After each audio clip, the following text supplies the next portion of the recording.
Bien sûr, la caractéristique la plus connue de l'Antichrist, c'est qu'il va persécuter violemment les croyants. Apocalypse 13, verset 15, « Il lui fut donné d'animer l'image de la bête, afin que l'image de la bête parlât, et qu'elle fit de tous ceux qui n'adoraient pas l'image de la bête fussent tués. » Apocalypse 13, 16 et 17 en suivant, « Et elle fit que tous, petits et grands, riches et pauvres, libres et esclaves, reçussent une marque sur leur main droite et sur leur front, et que personne ne put acheter ni vendre, sans avoir la marque, le nom de la bête ou le nombre de son nom. » Un autre titre possible pour ce message aurait pu être Histoire, actualité et futur de la marque de la bête. Mais j'ai déjà fait un message sur quelle marque as-tu sur ton front, où je reprends la différence entre l'image de la bête et l'image et la marque de la bête et la marque de l'Éternel. Vous pourrez le retrouver facilement si vous le souhaitez.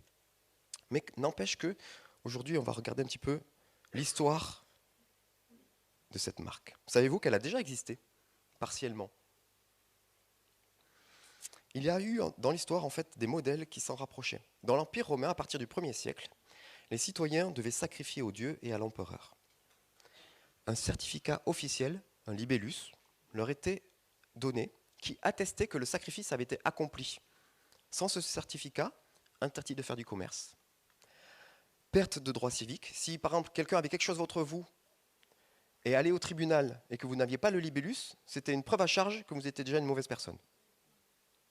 Donc vous étiez déjà coupable, quelle que soit la chose dont on vous accusait. C'était le risque de la confiscation de biens et parfois l'emprisonnement ou la mort. Les chrétiens qui refusaient par conviction religieuse étaient effectivement exclus de la vie économique. Ils ne pouvaient ni acheter ni vendre sur les marchés. Il y a un parallèle très fort avec l'Apocalypse, puisqu'il y avait une adhésion rituelle obligatoire, il y avait une marque, il y avait un certificat, une exclusion économique, et la dimension politique et religieuse qui était mêlée. Un peu plus récemment, on a eu l'exemple en Union soviétique. Refus de la doctrine officielle ou soupçons religieux faisaient de vous un ennemi du peuple. Les conséquences possibles, c'était impossible d'avoir un travail, impossible d'accéder au rationnement, un logement pouvait vous être refusé, au choix, l'exil ou le goulag. Ce n'était pas une marque physique, mais une conformité idéologique qui conditionnait votre vie et votre survie économique. Il en fut de même à peu près dans l'Allemagne nazie ou dans la Chine maoïste. Mais malgré ces parallèles qui sont frappants avec la parole, il reste des différences importantes. Dans l'Apocalypse, la portée est universelle, avec une dimension de fin des temps. La marque est unique et elle est finale, et elle a un lien direct avec le salut. Dans l'histoire, la portée était toujours locale ou nationale, politique et idéologique, et avec de multiples systèmes qui ont changé au fur et à mesure des temps. Et l'objectif réel était un contrôle social. Chez les Romains, c'était de vérifier que si vous disiez que l'empereur était souverain, qu'il était roi au-dessus de tous, ça voulait dire que politiquement, vous n'alliez pas poser problème. C'était ce pourquoi ce libellus, c'était ce que ce libellus attestait. Donc en fait, à ce moment-là, ce n'était pas une volonté. Le fait que vous soyez chrétien n'était pas un problème. Ce qui était un problème, c'est que vous ne correspondiez pas aux gens qui étaient des soutiens du gouvernement en place. C'était plus pour vos idées politiques, qui n'étaient pas les bonnes, que vous étiez poursuivis. Et en fait, tous ces systèmes et ces régimes, en fait, sont des préfigurations ou des types. Ils ne sont pas l'accomplissement définitif de ce que sera, dans le futur, la marque de la bête. Bon, aujourd'hui, ça va. On est bien. On n'a pas de risque. Eh bien, en fait, sachez que les mécanismes sont déjà en place. Aujourd'hui, je connais une personne au sein de l'Union européenne qui ne peut plus ni acheter ni vendre. En décembre 2025, un homme a été inscrit sur une liste de sanctions de l'Union européenne qui jusque-là ne contenait que des personnes qui n'appartenaient pas à l'Union européenne. Et ces mesures liées aux activités déstabilisatrices attribuées à la Russie. En gros, ce monsieur fait partie des gens qui pour l'Union européenne sont des traîtres, parce qu'ils défendent des positions qui ne sont pas les nôtres.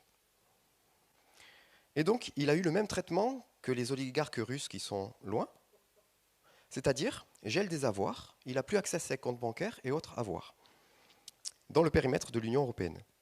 Donc, il ne peut plus utiliser son argent, il ne peut plus aller acheter une baguette de pain. Il est interdit à quiconque de l'aider. C'est-à-dire que s'il va à une banque alimentaire exposer sa situation et que la banque alimentaire lui fournit un soutien, la banque alimentaire peut être poursuivie de l'avoir fait. Il n'a pas le droit de se déplacer. Il ne peut ni entrer dans l'espace européen, ni le traverser. Ce qui est compliqué quand on habite Bruxelles. En fait, cet homme, c'est un ancien officier suisse qui était spécialiste du renseignement en Suisse et qui, après sa carrière de militaire, a continué comme analyste politique. Et il s'exprime publiquement depuis plusieurs années au travers de livres et d'interviews. Et donc, le 15 décembre 2025, il a été sanctionné. Il n'a pas été jugé, il a été sanctionné. Ça veut dire que c'est une décision administrative. Ce n'est pas un jugement. Alors, peu importe ce que vous pensez de cette personne ou de ce conflit, là où il est très intéressant, c'est qu'il y a beaucoup de choses à dire sur la réalité de notre Union européenne actuelle. Je discutais avec une personne qui fait partie de ceux qui trouvent que cet homme est un traître. Partons du principe qu'il a raison. Si c'est un traître, il doit être sanctionné. On est tous d'accord? Okay. Mais est-ce que l'on trouve normal qu'il se retrouve dans cette situation? Il ne peut ni s'acheter une baguette de pain pour manger, ni laisser quelqu'un lui offrir son pain sans que cette personne ne puisse être poursuivie. Pourquoi est-ce que soudain je parle de ce cas qui semble bien politique? Est-ce que je ne suis pas en train de me tromper de pupitre? Je vais laisser le pasteur et théologien allemand Martin Niemöller, pardonnez-moi si je ne l'ai pas dit comme il faut, répondre à ma place. Il a écrit après la Seconde Guerre mondiale. Quand ils sont venus chercher les communistes, je n'ai rien dit, je n'étais pas communiste. Quand ils ont enfermé les sociodémocrates, je n'ai rien dit, je n'étais pas social-démocrate. Quand ils sont venus chercher les syndicalistes, je n'ai rien dit, je n'étais pas syndicaliste. Quand ils sont venus chercher les juifs, je n'ai rien dit, je n'étais pas juif. Puis ils sont venus me chercher et il ne restait personne pour protester. Aujourd'hui, c'est parce qu'il ne donne pas la bonne lecture des événements en Ukraine qu'une décision administrative le prive de ses droits les plus élémentaires. Mais demain, est-ce que la même administration ne pourra pas décider que le problème, ce sont les créationnistes? Le problème, ce sont les pro-vie?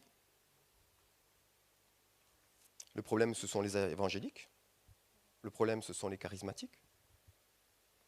Si un outil de répression est utilisé contre l'un de tes ennemis, ne te réjouis pas.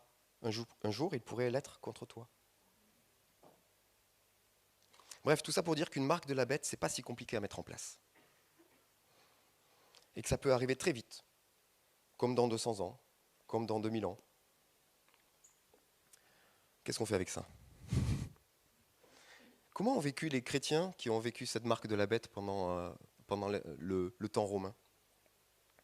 Eh bien, par la solidarité communautaire, par la mise en place de ressources, d'aide aux plus pauvres, par le soutien aux familles et aux prisonniers. À ceux-ci, ils reconnaîtront que vous êtes de moi. À l'amour que vous aurez les uns pour les autres. L'amour concret, l'amour réel. Aujourd'hui, quand est-ce que des amis ont pu vous dire « on voit que vous êtes chrétien parce qu'il y a quelque chose de particulier entre vous ». Vous verrez, c'est toujours dans des situations, c'est pas quand tout va bien, c'est toujours dans les situations où c'est galère. Et ce jour-là, ça sera vraiment en galère. Donc ça sera vraiment visible. Étrangement, il y a besoin d'oppression pour pouvoir pleinement vivre cette prophétie de Jésus. Ils ont bien entendu avancé dans l'économie informelle par des petits métiers et des commerces locaux qui échappaient au contrôle officiel, par la discrétion et l'évitement, avec l'aide de proches, de clients ou d'employeurs qui, malgré le fait qu'ils étaient païens, ont décidé de servir d'intermédiaires. Et puis ils ont accepté la situation. Baisse du niveau de vie, insécurité permanente, et pour certains, risque assumé d'emprisonnement ou de martyr. Mais j'ai déjà trop parlé des antéchrists et de leurs œuvres. Revenons à ce qui compte vraiment. comme j'ai pu le dire en introduction, les contrefaçons n'existent que parce qu'il y a l'original. C'est comme avec les vrais et les faux billets. Alors aujourd'hui, c'est les machines qui détectent les vrais et les faux billets. Mais je pense que le principe est le même. Mais à l'époque, est-ce que vous savez comment on faisait pour former les gens qui devaient chasser les faux billets? Est-ce qu'on leur apprenait à reconnaître des faux billets? Pas du tout. On leur faisait manipuler pendant des heures et des heures des vrais billets. Parce qu'il n'y a que quand tu connais le vrai que tu reconnais le faux au simple toucher.